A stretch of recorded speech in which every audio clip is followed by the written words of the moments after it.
వక్రతుండ మహాకాయ సూర్యకోటి సమప్రభ నిర్విఘ్నం కురు మే దేవ సర్వకార్యేషు సర్వదా. గురు బ్రహ్మా గురుర్విష్ణు గురుర్దేవో మహేశ్వరః గురు సాక్షాత్ పరబ్రహ్మ తస్మై శ్రీ గురవే నమః. శరదా శరదాంభోజ వదనా వదనాంబుజే సర్వదా సర్వదాస్మాకం సన్నిధిః సన్నిధిం క్రియాత్. ఓం గం గణపతయే నమః. సద్గురవే నమః. శ్రీ మహాసరస్వత్యై నమః. ఓం గ్రాం దత్తాత్రేయాయ నమః. ఓం శ్రీ సాయిరామ్. దిగంబర దిగంబర స్వామి సమర్థ దిగంబర. శ్రీ అక్కల్కోట స్వామి సమర్థ లీలామృతం ద్వాదశోధ్యాయ ప్రారంభం. అక్కల్కోటకు శ్రీ స్వామి సమర్థుని అత్యద్భుత ఆగమనం. నిత్యానందయోగి విద్యాసాగర, యమనియమాది యోగాల వల్ల ఆత్మను నిగ్రహించుకోవడం సంభవమే. అయినా కామము క్రోధము అనేవి అప్పుడప్పుడు ప్రతి మానవునిలోనూ తలచూపుతూనే ఉంటాయి. వాని మూలమున మానవులు అశాంతికి గురి అగుచుందురు. అశాంతిని తొలగించుకోవడానికి, సుస్థిరమైన శాంతిని పొందుట కొరకు వివేకులైన మానవులు శ్రీగురు చరణాలని ఆశ్రయిస్తారు. శ్రీ గురు సేవకు తమ జీవితాన్ని అంకితం చేసుకుంటారు. శరీరత్రయము అనే సంసార సముద్రంలో మునిగి తేలుతూ విషయవాసనల మూలంగా వేదన పొందుతూ ఉండేవారికి సద్గురువు కీర్తన నావ వంటిది. సద్గురువును ఆశ్రయించడం చేతనే వారిలోని విషయవాసనలు దూరం అవుతాయి, తత్వం అవగతమవుతుంది, బుద్ధి స్థిరపడుతుంది. అప్పుడు సాధకుడు యోగ సాధనను పూర్తిగా అవగతం చేసుకుని సాధన చేసిన ఆత్మానందమును పొంది పరమాత్మను దర్శించగలడు. వినయవంతుడైన బాలక రా, మనము శ్రీ స్వామి సమర్థుల అత్యద్భుతమైన ఆగమనమును దర్శించుదామని స్వామి అక్కల్కోటలో ప్రవేశించినది చెప్పమొదలెట్టినాడు. ఎవరు? నిత్యానందుల వారు చెప్పటం మొదలెట్టారన్నమాట విద్యాసాగరుడితో. పరమ పవిత్రమైన మహారాష్ట్ర దేశంలో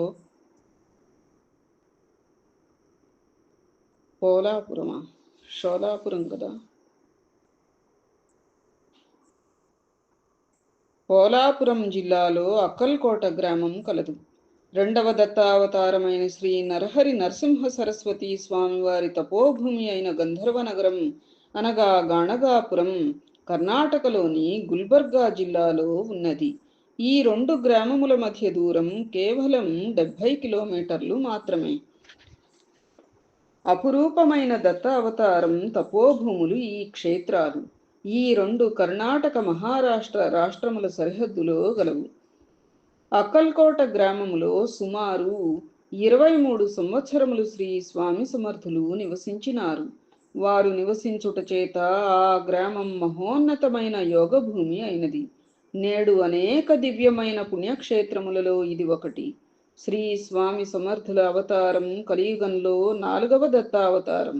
వీరు దత్తావతారులు అని నాడు నేడు అనేక మందికి అద్భుతమైన నిదర్శనములు, అనుభూతులు కలుగుచున్నవి. భక్తులకు ప్రత్యక్ష నిదర్శనములను చూపించే గాణగాపురంలోని శ్రీ దత్తమూర్తి పాదుకలు అనేక మంది సాధకులకు, భక్తులకు శ్రీ స్వామి సమర్థ అక్కల్కోట మహారాజ్ దత్తావతారులు అని నిదర్శనం ఇచ్చాయి. అక్కల్కోటలో రాజే రాయన్ మఠం నిర్మాణం చేసిన నిజాం రాష్ట్రంలోని జాగీరుదారు అయిన శంకర్రావు రాజే గారికి గాణగాపురంలో దత్తపాదుకలను సేవించుచుండగా అతని వ్యాధి నివారణకు శ్రీ అక్కల్కోట స్వామి సమర్థులను ఆశ్రయించమని శ్రీ దత్తాత్రేయ స్వామి కలలో దర్శనమిచ్చి ఆదేశించినారు. అలాగే శ్రీ మాలోజీ రాజావారు గాణగాపురంలో అత్యంత నిష్ఠగా శ్రీ గురు చరిత్రను పారాయణం చేస్తూ ఉండగా ఒక రాత్రి స్వప్నంలో శ్రీ దత్తాత్రేయ స్వామి దర్శనమిచ్చి, నేను మీ సంస్థానంలోనే ఉండగా నీవు ఇక్కడికి రావలసిన అవసరమేమి అని అడిగి అంతర్ధానమైనారు. ఇటువంటి నిదర్శనములు వారి చరిత్రలో అనేకములు కలవు. 1856వ సంవత్సరం అశ్వనీ మాసం అనగా శక సంవత్సరం 1779లో పంచమి బుధవారం నాడు అక్కల్కోటలో ఖండోబా దేవాలయంలో స్వామివారు చిన్న పిల్లవాని మాదిరిగా ఆడుకొనుచు దర్శనమిచ్చినారు. వీరి అసలు పేరు, వయస్సు, తల్లిదండ్రుల పేర్లు, కులగోత్రాలు మొదలగు వివరాలు ఎవరికి తెలియవు. దత్తావతారులైన ఎందరో యోగి పుంగవులు దత్తావతారులైన ఎందరో యోగి పుంగవుల అవధూతల జన్మరహస్యం ఎవరికి తెలియదు. వారి అవతరణ తరువాత వారి లీలల చేత వారు పరిచయం అయ్యేవారు. వారు మొదట దర్శనమిచ్చిన రోజే అవతార జననం, దానినే జన్మదినంగా గుర్తించుట కూడా కలదు. అది ఎప్పుడైతే ప్రకటితమవుతారో అదే వారి జన్మదినం అన్నట్లుగా తప్ప నిజానికి వారి జన్మరహస్యాలేవి కూడా మహనీయులవి మనకి తెలియదు అన్నట్లుగా ఒక విధంగా అంతేకాని వారికి తల్లి తండ్రి వారి అసలు జననం ఎవరికి తెలియదు. ఒక విధంగా చెప్పాలి అంటే వారికి జనన మరణాలు లేవు. వారు ఎల్లప్పుడూ ఈ జగత్తులో ఏదో రూపంలో ఉంటూనే ఉంటారు. షిరిడి సాయిబాబా వారు సమాధి పొందినప్పుడు శ్రీ అవధూత నానావళి, నీకు జననమే లేదు, నీవు మరణించావంటే నేను నమ్ముతానా అని అంటాడు. అందువలన వీరు ఎన్నడూ జన్మించలేదు, మరణించలేదు. జనన మరణ చక్రములకు వీరు అతీతులు. వీరు జగద్గురువులు, జగతి నిర్మాణకర్తలు, పోషకులు, లయకారులు, శ్రీ దత్తాత్రేయ స్వామి ప్రతిరూపాలు. ఇటువంటి మహాత్ములు గజానన్ మహారాజు షేగాం, శ్రీ షిరిడి సాయిబాబా, శ్రీ స్వామి సమర్థులు. వీరు ముగ్గురు సమకాలీకులు. శ్రీ గజానన్ మహారాజ్ మొదటిసారి షేగాంలో ఒక బ్రాహ్మణుని ఇంట జరుగు శుభకార్యములో భోజనములు జరుగు సమయంలో ఎంగిలి విస్తరాకుల దగ్గర దర్శనమిచ్చినారు. బంకట్లాల్ అని చెప్పి అది మనం చరిత్ర చదువుకున్నాం కదా, గజానన్ మహారాజ్ చరిత్ర మన ఛానల్లో ఉన్నాయమ్మా ఆడియోస్. షిరిడి సాయిబాబా వారు మొదట షిరిడీలో ఖండోబా మందిరం వద్ద మహల్సాపతికి దర్శనమిచ్చినారు. షోలాపురం భక్తులు చింతోపంతుతోల్ స్వామికై అక్కల్కోటలో వెదుకగా స్వామి ఖండోబా మందిరం దగ్గర దర్శనమిచ్చిరి. చింతోపంతుతోల్ స్వామిని తన వసతి గృహమునకు రమ్మని పిలువగా, నా ఇల్లు వేరే ఉంది, నీవు పో అనిరి. నిరాశతో అతను తిరిగి వెళ్ళిపోయెను. అది సాయం సమయం. అడవి నుండి పశువులను గ్రామంలోనికి తోలుకొనిపోవు పశువుల కాపరులు స్వామిని చూచిరి. వారు దగ్గరగా వచ్చి స్వామిని దర్శించి వీరు ఎవరో గొప్ప మహాత్ములు అని భావించి నమస్కరించిరి. అప్పుడు స్వామి, నేను మీ ఊర్రానా అని అడిగిరి. దానికి వారు చాలా సంతోషపడి, స్వామి, మీ వంటి వారు మా గ్రామంలోనికి రావడం మా భాగ్యం, మా గ్రామ ప్రజల పుణ్యం, తప్పక రండి అని అనిరి. అందు ఒకడు, స్వామి రండి, మా ఇంట ఈ రాత్రికి భిక్షను స్వీకరించండి. మేము బీదవారం స్వామి, మీకు కేవలం జొన్న రొట్టె కూర పెట్టగలం, దానినే స్వీకరించి దీవించండి అని కోరగా స్వామి వాని వెంట వెళ్ళి వారి ఇంటివారు పెట్టిన రొట్టెలను తిని వారి ఇంటి అరుగుపైనే నిద్రపోయిరి. ఆ ప్రాంతము అక్కల్కోట గ్రామం పొలిమేరలోనిది. మరుసటి రోజున ఉదయం అనగా అశ్వని మాసం శుద్ధ షష్ఠి గురువారం నాడు చింతోపంతుతోల్ స్వామిని గురించి తెలిసి తన స్నేహితుడు పాండురంగ పురాణికును వెంటబెట్టుకొని స్వామివారి వద్దకు వచ్చి వారికి నమస్కరించిరి. అప్పుడు చింతోపంతుతోల్, ఈ సద్గురుమూర్తియే నాకు షోలాపురంలో దర్శనమును అనుభవమును ఇచ్చినారు. వారు దివ్యమైన దత్తావతారులు, అవధూతలు, దిగంబరులు అని చెప్పెను. అంత పాండురంగ పురాణిక్ స్వామి వద్దకు చేరి వారి పాదములకు నమస్కరించి, ఓ గురుదేవా, మీరు ఈరోజు మా ఇంట భిక్షను స్వీకరించండి అని కోరెను. స్వామి వాని ఆహ్వానమును అంగీకరించి వారి వెంట వారి గృహమునకు వెళ్ళిరి. పాండురంగ పురాణిక్ అతని భార్య నీరూబాయి స్వామికి శ్రద్ధగా స్నానాదులు గావించి పూజించిరి. అచ్చటకు మహీపతి రామచంద్ర అనువారు కూడా వచ్చి స్వామిని చూచి ఆశ్చర్యపడి నమస్కరించి అచట వారితో తాను శ్రీ స్వామివారిని మాణిక్య నగరంలో దర్శించితిని అని, వారు అక్కల్కోట వచ్చెదరని శ్రీ మాణిక్య ప్రభువులు తెలిపిరి అని చెప్పాను. అందరూ భోజనమునకు కూర్చుండిరి. ఆమె వారికి అతి రుచికరమైన వంటలను వడ్డించెను. అందులో కోసుంబి, బాజీ, రోటీ, బేసన్ లడ్డూలు కూడా ఉన్నవి. ఆమె బేసన్ లడ్డూలను చాలా తయారు చేసి అందులో సగం మలమరాలో దాచినది. స్వామి ఆమెతో, అమ్మా, నీవు ఇంకా కొన్ని లడ్డూలను దాచి ఉంచినావు, అవి కూడా వడ్డించమ్మా అనిరి. ఆమె స్వామి వారి సర్వజ్ఞతకు ఆశ్చర్యపడి అవి కూడా వడ్డించినది.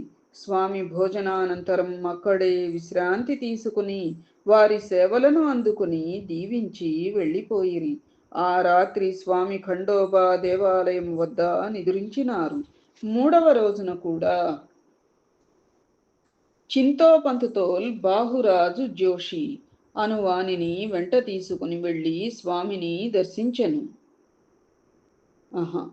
మూడవ రోజున కూడా చింతోపంతుతోల్ బాహురాజు జోషి అను వానిని వెంట తీసుకుని వెళ్ళి స్వామిని దర్శించెను. రాజా జోషి కూడా స్వామిని తన గృహమునకు ఆహ్వానించెను. స్వామి అనుగ్రహించి వారి వెంట వెళ్ళిరి. అక్కడ కూడా స్వామి వారికి మంగళ స్నానములు చేయించి షోడశ విధానములతో పూజించి చక్కని విందు భోజనమును ఇచ్చినారు. అక్కడ నుండి స్వామివారు రాజకుటుంబీకుల గణేశ మందిరము వద్దకు వెళ్ళి అక్కడ విశ్రాంతి తీసుకొని చుండెను. చింతోపంతుతోల్ బాహురాజు జోషులు ఈ మహాత్ముని గురించి ఆ రాజ్యము పరిపాలించు రాజునకు తెలిపిరి. ఆ రాజు మాలోజీ భోన్స్లే, అతని తమ్ముడు దాజీ భోన్స్లే ఇరువురును వచ్చి శ్రీ స్వామిని దర్శించి వారికి పుష్పమాలను వేసి ఫలములను సంగి పాదాభివందనం చేసిరి. స్వామి వాని తమ్మునికి తన మెడలోని పూలమాలను తీసి అలంకరించిరి. మాలోజీ భోన్స్లే మహారాజుకు తన పైన ఉన్న పాత వస్త్రమును ఇచ్చినారు. వారు స్వామి ఆశీస్సులను తీసుకుని ఆనందముగా అంతఃపురములోనికి పోయిరి. ఆ రోజు సాయంకాలం శ్రీ స్వామి సమర్థులు ఖండోబా మందిరము దగ్గరగా ఉన్న గ్రామ ముఖద్వారము క్రింద అరుగు పైన కూర్చుని ఉండిరి. ఆ సమయంలో మహమ్మద్ ఖాన్ అను మహమ్మదీయుడు వారిని చూచుట తటస్థించెను. అతడు ఆ గ్రామమున రిసాల్దారుగా పనిచేయుచుండెను. అతనికి శ్రీ స్వామిని చూచినంతనే ఒక విధమైన ఆత్మీయ భావం కలిగినది. అతను ధార్మికుడు, సాధు సంతుల యందు, ఫకీరు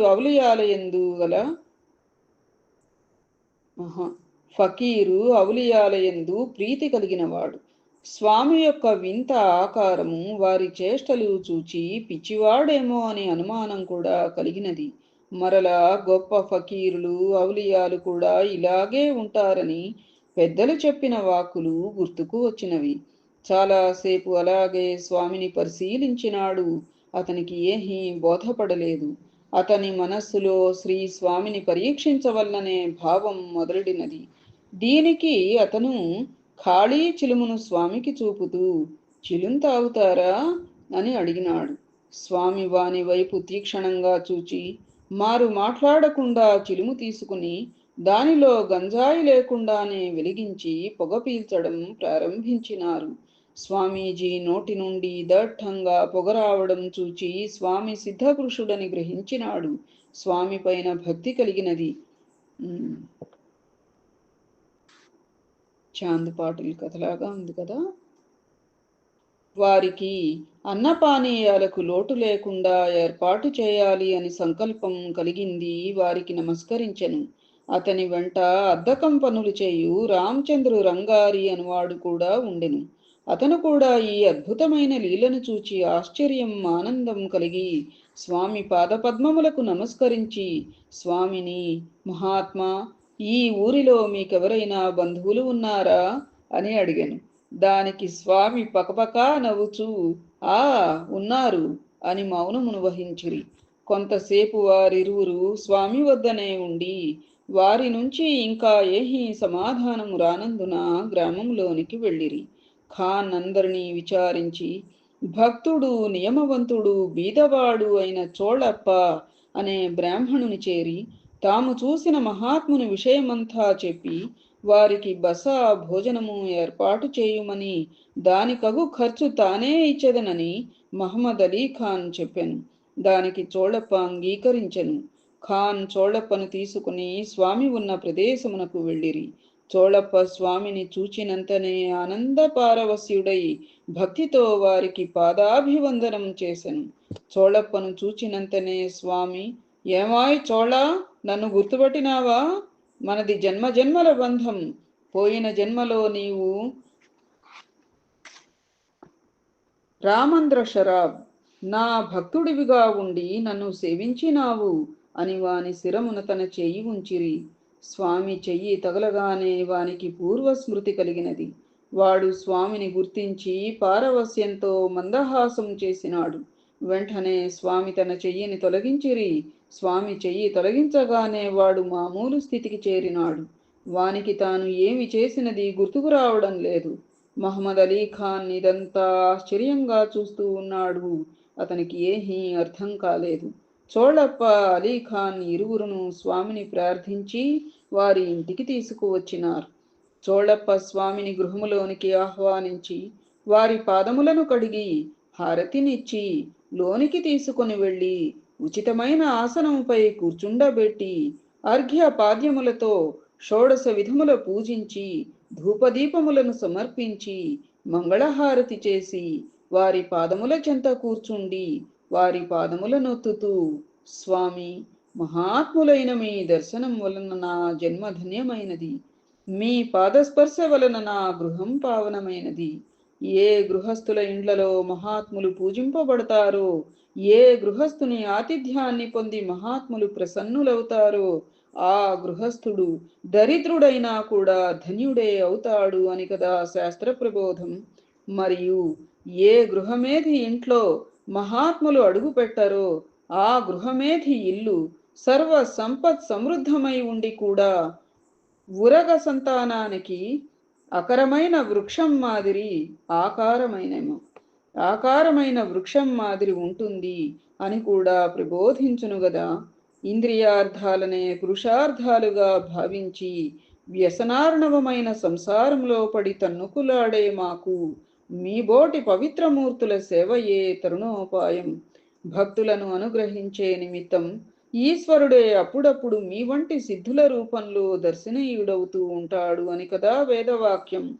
మీరు ఆత్మారాములు, ఎప్పుడూ కుశలురే. సుఖదుఖాలనేవి మాబోటి సంసారులకే గాని మీకు కావు. మీరు నిత్యానందులు, నిత్య సత్యస్వరూపులు, సద్గురువులు. నేను చేసుకున్న అనేక జన్మల పుణ్యఫలం చేత మీకు సేవ చేసుకునే భాగ్యం కలిగింది. నాదస్వరూప, నీవు అనుగ్రహించిన ఈ ఆహారం నీకు అర్పితం, స్వీకరించండి అని వినయంగా స్వామిని స్తోత్రం చేశాను. తరువాత భోజనం వడ్డించగా శ్రీ స్వామి దానిని స్వీకరించక అలీని పిలిచి ఆ కంచాన్ని ముట్టుకొని ఆహారమును భగవంతునికి అర్పించమనెను. అప్పుడు గాని మనం భోజనం చెయ్యకూడదు అనెను. ఇది సాంప్రదాయబద్ధమైన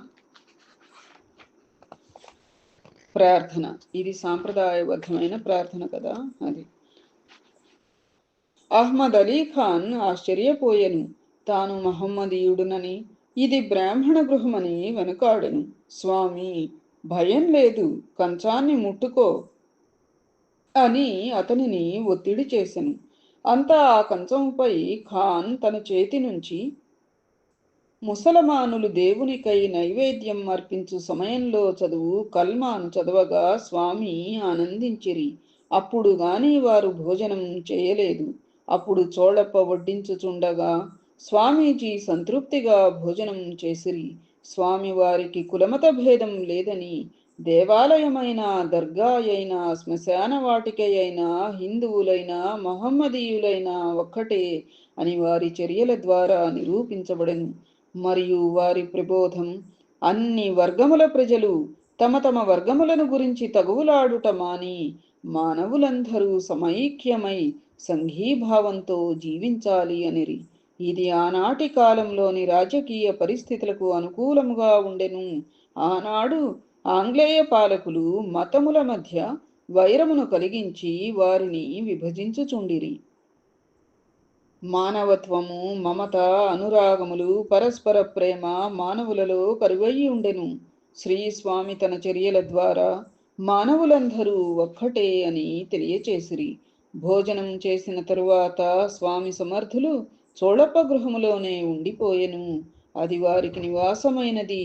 చాలా వరకు అక్కల్కోటలో స్వామి సమర్థులు చోళప్ప గృహములోనే ఉండెడివారు. దైవముచే ముందుగానే ఈ బస నిర్ణయింపబడినేమో, అందువలననే అచ్చట నివసించుటకు అంగీకరించినారు. లేనిచో స్వామి ఎప్పుడు ఎవరు చెప్పినా వినడివారు కారు. ఆయన మనస్సునకు నచ్చినదే చేసడివారు. చోళప్ప నాటి నుండి స్వామీజీకి అత్యంత ప్రీతిపాత్రుడైన శిష్యుడాయను. స్వామికి ఎంతో భక్తి శ్రద్ధలతో సేవ చేయువాడు. క్రమక్రమంగా శ్రీ స్వామిని గురించి చుట్టుప్రక్కల గ్రామములకు తెలిసినది. వారి లీలలతో ఆ గ్రామం పుణ్యక్షేత్రంగా మారినది. ఎక్కడెక్కడ నుండియో భక్తులు అక్కడకు రావడం మొదలెడినారు. చోళప్ప మరికొందరు భక్తులు శ్రీ స్వామిని దత్తావతారునిగా గుర్తించి గురువులకు సద్గురువులకు చేయు విధంగా వారికి పూజలు చేయసాగిరి. ఉదయం 4 గంటలకు ప్రభాత సేవ కాకడహారతితో మొదలు అయ్యేది.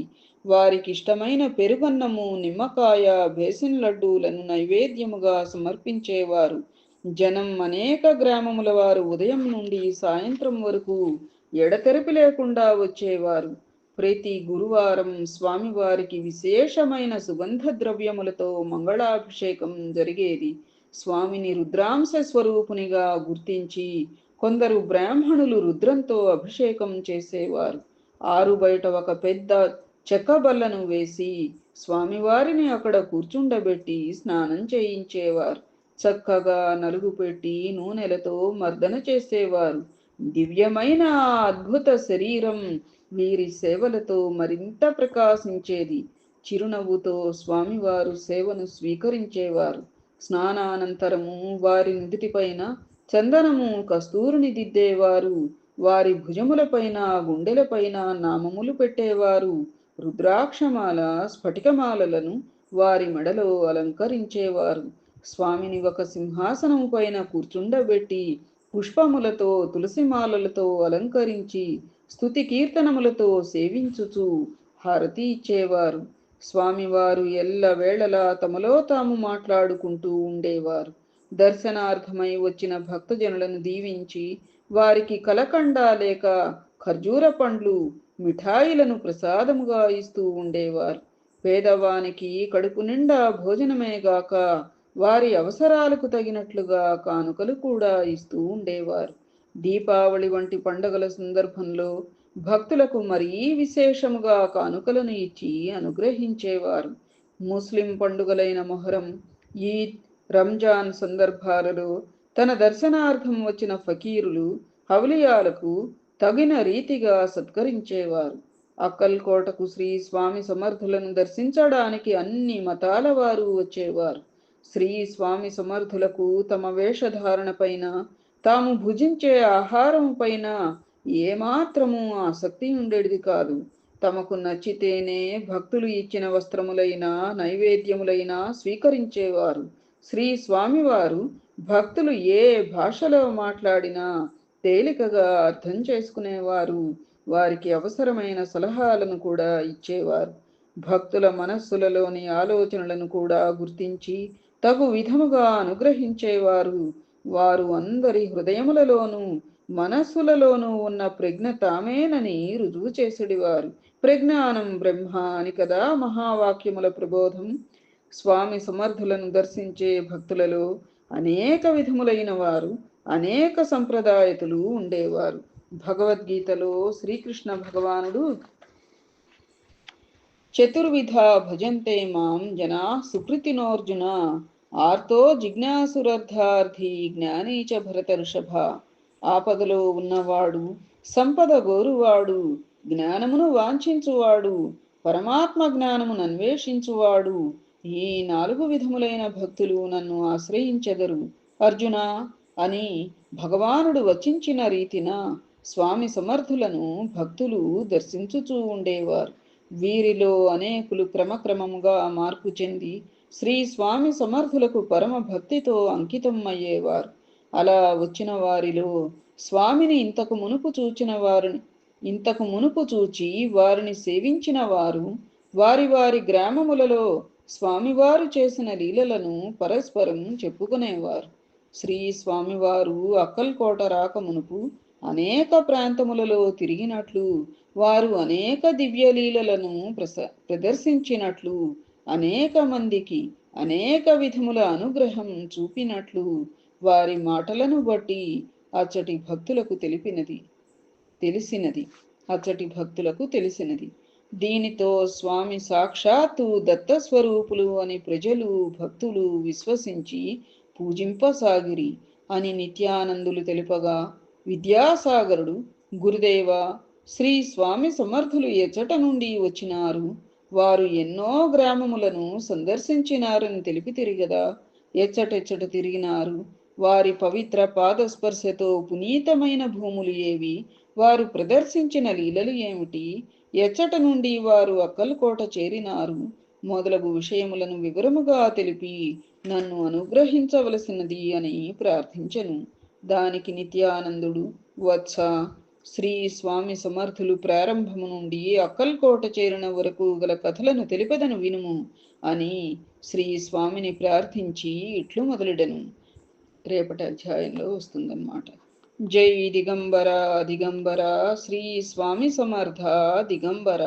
ఇది విద్యాసాగర శ్రీ నిత్యానంద యోగి సంవాద రూపమున శ్రీ దత్తాత్రేయ సంప్రదాయ శిష్య పరంపరలోని శ్రీ శ్రీ శ్రీ స్వామి విఠలానంద సరస్వతి మహారాజ్ శ్రీ విఠల్ బాబాజీ విరచిత శ్రీ అక్కల్కోట స్వామి సమర్థ లీలామృతం 12వ అధ్యాయం సంపూర్ణం. ఏ తత్ఫలం సర్వం సద్గురుచరణారవిందార్పణమస్తు. సద్గురవే నమః. శ్రీమాత్రే నమః. ఓం ద్రాం దత్తాత్రేయాయ నమః. జై జై స్వామి సమర్థ. శుభం భూయాత్.